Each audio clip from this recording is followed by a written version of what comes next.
నీవు నేను మనము దేవుని బలలో చేతులు ఉంచబోతున్నాం. నిన్నటి రాత్రికాల సమయంలో ప్రభు మనతో చాలా సూటిగా మాట్లాడారు. దేవుడు సహాయము చేస్తేనే, ప్రభువారు నీతో నాతో ఉంటేనే మన మీద ఉన్నటువంటి పాపపు ముద్ర, ఆ పాపపు ముద్రలు తొలగిపోతూ ఉంటాయి. ఒకవేళ ప్రభువు లేకపోతే ఆ పాపపు ముద్రలను అంతరంగంలో ఉన్నటువంటి దేవుణ్ణి, అమ్మ ఎవరు మాట్లాడద్దు ప్లీజ్, సమయం లేదు నాకు. ఆ అంతరంగంలో ఉన్నటువంటి ముద్రలను, ఆ పాపపు ముద్రలు ఎక్కడుంటాయి? మన వీపు మీద ఉంటాయా? అవి టాటూలు కాదు. ఎక్కడుంటాయి? ఆలోచనలో ఉంటాయి, తలంపుల్లో ఉంటాయి, కార్యాచరణ జరిగించే హృదయంలో అవి పుడుతూ ఉంటాయి. వాటిని అణచివేయాలి అంటే బాహ్యముగా నువ్వు మందులు ఎన్ని వాడినా కానీ, శరీర అనారోగ్యానికి ఎన్ని మందులు వాడినా కానీ, ఆ మందులు ఆ రోగానికి మాత్రమే అవి పనిచేస్తావేమో కానీ అంతరంగిక పురుషుడైన యేసుక్రీస్తు వారు మాత్రమే ఉంటే పోయేటటువంటి సమస్యలకి ఇప్పటి వరకు ఏ శాస్త్రవేత్త మందు కనుక్కోలేకపోయాడు. హల్లెలూయా, హల్లెలూయా. ఒకే ఒక మందు, యేసు రక్తం అనే పిలువబడుతున్న మందు. హల్లెలూయా, హల్లెలూయా. ఆ ఒకే ఒక మందు, యేసు రక్తము నీ మీద ప్రోక్షించబడాలి అంటే, నీతో ఉండాలి అంటే నువ్వేం చేయాలో తెలుసా? ఒకసారి కీర్తనాకారుడు అంటాడు, కీర్తనల గ్రంథము 51వ కీర్తన 7వ వచనాన్ని ఒకసారి మనము ధ్యానం చేసినట్లయితే, నేను పవిత్రుడనగునట్లు హిస్సోపుతో నా పాపములను పరిహరించుము. నీవు నన్ను కడుగుము, నీవు నన్ను కడుగుము, హిమము కంటెను. చదవండి. నేను పవిత్రుడగునట్లు హిస్సోపుతో నా పాపములను పరిహరించుము. హిమము కంటెను తెల్లగా ఉండునట్లు, నేను తెల్లగా ఉండునట్లు నీవు నన్ను కడుగుము. నీవు నన్ను కడుగుము. దేవునికి స్తోత్రం చెప్దామా? హల్లెలూయా, హల్లెలూయా, హల్లెలూయా, హల్లెలూయా. హల్లెలూయా. వేటితో కడగాలంట? వేడి నీళ్లతోనా, డెటాల్ వాటర్తోనా, హ్యాండ్ వాష్తోనా, లేదా మైసూర్ శాండిల్, లక్స్ ఆ సోపుతో కడుక్కునేదా? ఇది దేనితో కడగాలో తెలుసా? హిస్సోపుతో కడగాలి. ఎందుకో తెలుసా? హిస్సోపుగా పిలువబడుతున్నటువంటి యేసుక్రీస్తు ప్రభుల వారికి మాత్రమే అది నిన్ను తెల్లగా చేయడానికి సాధ్యమవుతుంది కనుక. హల్లెలూయా, హల్లెలూయా, హల్లెలూయా, హల్లెలూయా. ఇది చాలా లోతైనటువంటి మర్మము కలిగిన వాక్యం. కానీ సమయము లేనందున నేను మరొక మారు వివరించడానికి ప్రయత్నం చేస్తాను. ఈరోజు నీవు దేవుని శరీరమును, దేవుని రక్తమును నీలోనికి తీసుకోవడానికి నీవు హిస్సోపుతో, అనగా హిస్సోపుగా మారి రాతిలో నుండి మొలిచినటువంటి ఈ మొక్క ఏ విధముగా అయితే ఆనాడు యాజకుల దగ్గరికి వెళ్ళినప్పుడు కుష్టు రోగుల మీద ఇదిగో ఈ యొక్క మొక్క యొక్క కుంచెను ఉంచినప్పుడు స్వస్థులయ్యారో, అటు రీతిగా నజరేయుడైన యేసు, బండలను దొర్లించినటువంటి శక్తివంతుడైన యేసు, మరణమును జయించిన యేసు, ఆయన సిలువలో కార్చిన రక్తము నీ మీద ఒలికించబడితే, నీ మీద ప్రోక్షించబడితే, ఆ సిలువ రక్తము నీవు మారు మనసు ద్వారా, రక్షణ బాప్తిస్మము ద్వారా యేసుక్రీస్తు ప్రభుల వారిని, ఆయన శరీరము ఈ విరవబడుతున్న రొట్టె అని నీవు విశ్వసించి నమ్మి లోనికి తీసుకున్నప్పుడు, ఎస్ నేను త్రాగుతున్నది ద్రాక్ష రసము మాత్రమే కాదు, అది యేసు రక్తముగా మార్చబడింది. ఆయన సిలువలో కార్చినటువంటి ఆ పరిశుద్ధ రక్తమే నా శరీరములోనికి వచ్చిందని నీవు నమ్మినప్పుడు ఈ శరీరము, ఈ రక్తము ఈ సోపుగా మారి నీ అంతరంగమును శుద్ధి చేయునుగాక. ఆమేన్. హల్లెలూయా, హల్లెలూయా, హల్లెలూయా, హల్లెలూయా, హల్లెలూయా. హల్లెలూయా. రాజుల మొదటి గ్రంథంలో సొలొమోను గారు ఈ హిస్సోపు ఎలా పుట్టిందో ఒక మాట చెప్తారు. ఆ మాట చదివించి నేను ప్రార్థన చేస్తాను. 4వ అధ్యాయము, మొదటి రాజుల గ్రంథము 4వ అధ్యాయము 33వ వచనాన్ని ఒకసారి చూద్దాం. మరియు మైక్లో చదవండి.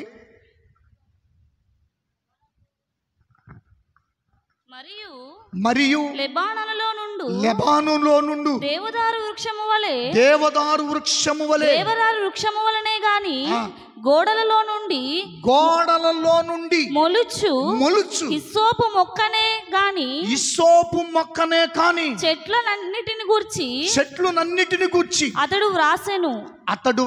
చాలు. అతడు చెట్లన్నిటినీ ఒకసారి జ్ఞాపకం చేస్తూ, ఇదిగో ఈ మొక్క ఎక్కడి నుండి వచ్చిందంటమ్మా? ఎక్కడి నుండి? గోడలలో నుండి వచ్చిందట. స్తోత్రం చెప్పు. హల్లెలూయా, హల్లెలూయా, హల్లెలూయా. ఇప్పుడు నీవు ప్రార్థన అనే గోడ కట్టుకున్నావు. ఆ ప్రార్థన అనే గోడలో ఏముండాలో తెలుసా? పరిశుద్ధత తాగి ఉండాలి, పరిశుద్ధ వస్త్రం ఉండాలి. పరిశుద్ధతకు నీవు ఒక రెడ్ కార్పెట్ వేసి ఆహ్వానించినట్లుగా నీ హృదయంలో ఎవరుండాలో తెలుసా? దేవుని పరిశుద్ధత ఉండాలి. కారణం ఏంటంటే ఆయనే మాట్లాడుతూ ఉన్నారు. ఏమని? నేను పరిశుద్ధుడను గనుక మీరును పరిశుద్ధులై ఉండండి అని దేవుని వాక్యము మనతో మాట్లాడుతూ ఉంది. ప్రియులారా, ఈ మధ్యాహ్న సమయంలో నిజముగా నీవు దేవునిని నీ లోనికి తీసుకునేటప్పుడు నువ్వు ఏ విధంగా ఉండాలో తెలుసా? ఏ విధంగా ఉండాలి? ఎలాగున ఉండాలి? హిమము వలె తెల్లగా మార్చబడినటువంటి తల్లివై ఉండాలి, తెల్లగా మార్చబడినటువంటి తండ్రివై ఉండాలి, తెల్లగా మార్చబడినటువంటి యవన బిడ్డవై ఉండాలి. తెలుపు పరిశుద్ధతకు సూచిక. హల్లెలూయా, హల్లెలూయా, హల్లెలూయా. ఆయన పరిశుద్ధుడు గనుక నీవును ఎలాగుండాలి? ఎస్, హల్లెలూయా. రాత్రి నేను ఒక ఎగ్జాంపుల్ చెప్పా. మురికి పాత్రలో మనం చేస్తామండి. ఫర్ ఎగ్జాంపుల్, ఇదివరకు అయితే పాపం భర్త తింటూ విడిచిపెడితే దానిని మరలా తినేవాళ్ళు ఎవరో. ఆనాటి తల్లులు. ఈనాటి తల్లులా? వెళ్తా ప్లేట్ ఎత్తుకెళ్ళంటారు. పిలిచి మరి ఆయన అనుకుంటాడు పాపం ఎట్టన్నా ఒక ముద్ద తింటాదేమో అనుకుని పాపం ఆయన వదిలిపెడితే వీళ్ళంటారు, పేరు పెట్టి కూడా అనరా, ఈ ప్లేట్ ఎత్తుకెళ్ళి. చూడండి ప్రియులరా, అంటే జీవితాన్ని పంచుకున్న భర్త ప్లేట్లోనే ఆ ఎంగిల్లో మనం తినటానికి ఇష్టపడం. పిల్లలు ఇదివరకు చిన్నప్పుడు ఏం చేసేవాళ్ళు తెలుసా? చందమామ రావే, జాబిల్లి రావే అంటూ బుడుక్కున్న నోట్లు పెట్టేవాడు. ఆడు అనగానే. ఇప్పుడు అనగా మిగిలింది ఏం చేస్తున్నారు తెలుసా? గిర్రా తిప్పి అటు పడేస్తున్నారు.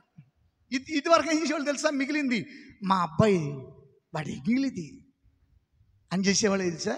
నోట్లో పెట్టుకుని చక్కగా తినేవాళ్ళు, సంతోషంగా తినేవాళ్ళు. ఏమనేవాళ్ళు తెలుసా? పిల్లలకి పెట్టిన అన్నాన్ని కింద పడేసి తొక్కిట్లో వేయకూడదు అనేవాళ్ళు. ఇప్పుడు ఏంటి తెలుసా? గిర్రా 3 తిప్పులు తిప్పి ఆశపడేస్తున్నారు. ఏంట్రా అంటే అన్నంలో ఈడి మీద దిష్టిపోద్దంట. చూడండి, అంటే మనిషి ఆలోచనలు చూడండి ఎట్లా ఉన్నాయో. అంటే హృదయాన్ని కూడా అలాగే చూస్తున్నారు. ఏం పర్వాలేదు, నెలకు ఒకసారి ప్రభువుని మన లోనికి తీసుకుంటే మొత్తం కడిగేస్తాడు దేవుడు. మళ్ళీ 29 రోజులు మామూలే, మళ్ళీ 29 రోజులు 30 రోజులు కామనే. హల్లెలూయా. అందుకే చెప్తున్నాడు ఈయన, గోడలలో నుండి మొలిచిన ఏ మొక్కది? హిస్సోపు మొక్క. ఆ కుంచెతో, సమయం లేదు కనుక నేను అవన్నీ చదివించట్లేదు. హిస్సోపు ఆ కుంచెతో ఎప్పుడైతే కుష్టి వ్యాధి రోగుల్ని ఇదిగో ఇలాగున దానితో తాకారో దానిలో నుండి ఇదిగో పరిశుద్ధత వెలువడి వాళ్ళంతా ఆరోగ్యం పొందుకునే వాళ్ళంట, స్వస్థత పొందుకునే వాళ్ళంట. నేటి హిస్సోపు ఎవరో తెలుసా? నీకోసం రక్తము చిందించినటువంటి నజరేయుడైన యేసు. ఆమేన్. ఆయన ముట్టుకుంటే స్వస్థత, ఆయన ఉమ్మిలో స్వస్థత, ఆయన మాటలో స్వస్థత, ఆయన నడకలో స్వస్థత, ఆయనలోనే సమస్త స్వస్థతలు దాగి ఉన్నాయి. హల్లెలూయా, హల్లెలూయా. మరి అంత విశిష్టమైనటువంటి శక్తివంతుడైన దేవుడు లోకములో ఉన్న మనుషుల కంటే ఇదిగో నీలోనికి గొప్ప దేవుడు వస్తూ ఉండగా నీ హృదయం ఎలా ఉండాలి? ఎలా ఉండాలి? తెల్లగా పరిశుద్ధతతో ఉండునుగాక. హల్లెలూయా, హల్లెలూయా, హల్లెలూయా, హల్లెలూయా. చూడండి ప్రియులారా, దేవుని మాటలు చెప్తున్నాయి. ఎందుకో తెలుసా? అది కూడా నేను చివరిగా 3వ మాట చదివించి ప్రార్థన చేస్తాను. మొదటి యోహాను పత్రిక. నవ్వుతున్నారు, ఇది మాది ఎందుకు ఆపుతాళ్ళి అని. దానికి ముందు ఇంక చాలా ఉంది, నేను ఆపేశాను. మొదటి యోహాను గారు రాసినటువంటి పత్రిక, యోహాను గారు రాసిన మొదటి పత్రిక, మొదటి అధ్యాయము 5వ వచనం. త్వరగా మైకులు ఉన్నాయి తల్లి చాలా. మేము ఆయన వలన విని మీకు ప్రకటించు వర్తమానమేమనగా దేవుడు వెలుగై ఉన్నాడు, ఆయన యందు చీకటి ఎంత మాత్రము లేదు, ఆయనతో కూడా సహవాసము గలవారమని చెప్పుకొని చీకటిలో నడిచిన ఎడల మనము అబద్ధమాడుచు సత్యమును జరిగించని వారిగా ఉండిపోతున్నామట. హల్లెలూయా. ఆయన వెలుగు సంబంధి గనుక నీవు వెలుగులో లేకుండగా చీకటిలో బ్రతుకుతూ, ఎస్ నా దేవుడు వెలుగై ఉన్నాడు, నేను వెలుగే, కానీ మన జీవితాలు చీకటి కొట్టు. జైల్లో ఉన్న వారికి తెలుస్తుంది చీకటి కొట్టు అంటే ఏంటో. ఫర్ ఎగ్జాంపుల్, ఎమ్మెల్యే, ఎంపీ, ఇదిగో నీ హోదా ఏదైనా కానీ జైల్లోనికి వెళ్ళి ఇప్పుడు మనం చాలా మందిని చూస్తున్నాం ఎలా మారిపోయారు. ఎందుకో తెలుసా? చీకటి కొట్టులో ఉంటున్నారు. ఇంతకుముందు వాళ్ళు అనుకున్న చేసేవాళ్ళు, ఇదిగో ఇప్పుడు బంధకాల్లో ఉంటున్నారు. హల్లెలూయా. చీకటి దేనికి సూచన తెలుసా? బంధకానికి సూచన. అది బంధిస్తుంది నిన్ను, కదలనివ్వదు, మెదలనివ్వదు. దానిని నీవు ఆ చీకటిని నింపుకొని నా దేవుడు వెలుగు గనుక నేననో వెలుగు అంటే అది ఎంత యథార్థత, అది యథార్థవంతమైన సత్యవంతమైన మాట. ఒకసారి ఆలోచన చేయండి. మనమంట అబద్ధమాడుతున్నామంటండి. ప్రియ చెల్లి, అక్క, తల్లి, బయట కూర్చున్న తమ్ముడు, అన్నయ్య, డాడీ, మనమంట అబద్ధమాడుతున్నామంట. వాక్యం చెప్తుంది. ఏమని అబద్ధమాడుతున్నాం? వెలుగులో లేకుండగానే వెలుగు అని మాట్లాడుతున్నామట. హల్లెలూయా. దానికి ఎగ్జాంపుల్ ఏం చెప్తారు తెలుసా? నిన్నేనమ్మా, మధ్యాహ్నమేనమ్మా ఇన్ని మాటలు చెప్పి మా అయ్యగారు అదిగో అంత రొట్టె మా చేతిలో పెట్టాడమ్మా, వెలుగు వచ్చేసిందమ్మా. హల్లెలూయా, హల్లెలూయా. ఆ రొట్టె దేవుని శరీరం అని నమ్మితే, ఆ రసము దేవుని రక్తమని నమ్మితే నువ్వేం చేస్తావో తెలుసా? ఇది పరిశుద్ధంగా, ఎస్ రాజా, నువ్వు నాలోనికి వస్తున్నావు, నేను నీకు ఆశ్రయ స్థానం అవ్వాలంటే ఇక్కడ చెడు ఆలోచన వద్దు, చెడు మనస్తత్వం వద్దు. కీడు చేయాలని, ఎదుటి వారి మీద చాడీలు చెప్పాలని, ఎదుటి వారిని మోసం చేయాలని, ఎదుటి వారిని తగ్గించి మాట్లాడాలని, ఎదుటి వారిని నా దేవుడు ఎప్పుడు మాట్లాడలేదు అంటే చెప్పరేంటి? మనం కూడా మాట్లాడకూడదు. అది మాత్రం చెప్పబాకండి అయ్యారు. అది లేకపోతే లోకంలో ప్రజలు మాట వినరు అంటున్నారు మీరు, అంతేనా? అది కావాలి మనకు ఆయుధం, అది కదా? హల్లెలూయా, హల్లెలూయా, హల్లెలూయా, హల్లెలూయా. చూడండి ప్రియులరా, ప్రభువే నీలోనికి వస్తున్నప్పుడు ఇంకా లోకములో ఉన్నవాళ్ళు మనకెందుకండి? వాళ్ళు ఏమనుకుంటే మనకెందుకండి? ఈ ఎడం చేతి ప్రక్కన వాళ్ళు అందరూ అనుకునేవాళ్ళే ఉంటారు అని మీరు కాదండోయ్. ఈ ఎడం చేతి ప్రక్కన వాళ్ళు అంటే మళ్ళీ ఈ బారు కూర్చున్న వాళ్ళు అనుకుంటారేమో. ప్రభు చెప్పాడు కదా, ఏమని ఏమని ఏమని చెప్పారు? పరలోకంలో ఆయన 2 స్థానాలు ఏర్పరచుకున్నారు, ఒకటి కుడి, 2 ఎడమ. అది నేను చెప్తున్నాను, ఇది కాదు. హల్లెలూయా. మళ్ళీ ఇదిగో ఈ ఎడమ పక్కన ఉన్న వాళ్ళందరిని పాస్టర్ గారు ఏదో అన్నాడు అనబాకండమ్మా. మనం ఎక్కడుండాలి? కుడి ప్రక్కన ఉండే వారిమిగా. ఎక్కడ? దేవుని కుడి ప్రక్కన, నా కుడి ప్రక్కన కాదండి. హల్లెలూయా. దేవుని కుడి ప్రక్కన అంటే నువ్వేం చేయాలో తెలుసా? ఇస్సోపుతో ఏం చేయాలో తెలుసా? శుభ్రపరచుకోవాలి.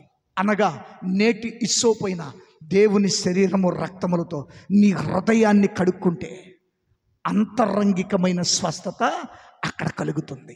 ఆమేన్. హల్లెలూయా, హల్లెలూయా, హల్లెలూయా. అందుకే భక్తుడు యోహాను గారు అంటున్నారు, మీరు దేవుని శరీరమును మీలోనికి తీసుకుంటున్నారు కనుక మీరు అబద్ధం ఆడొద్దు.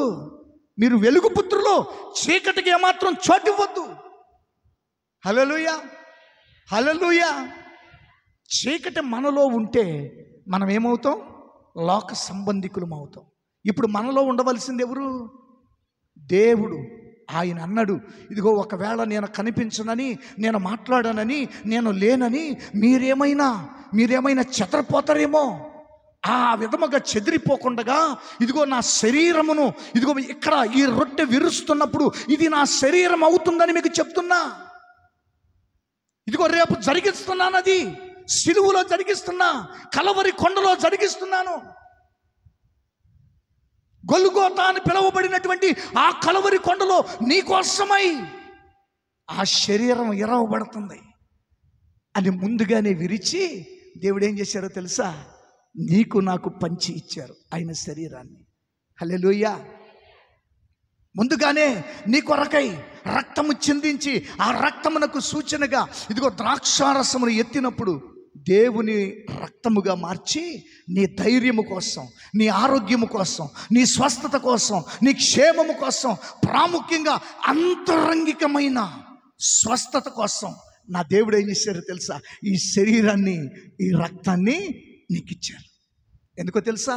అంతరంగికమైన స్వస్థత నువ్వు కలిగి ఉంటేనే పరలోకానికి చేరుకుంటావు. హల్లెలూయా. బాహ్యమైన స్వస్థతలు ఎన్ని వచ్చినా ఈ శరీరాన్ని ఇక్కడ మనం విడిచిపెట్టి వెళ్ళాలి.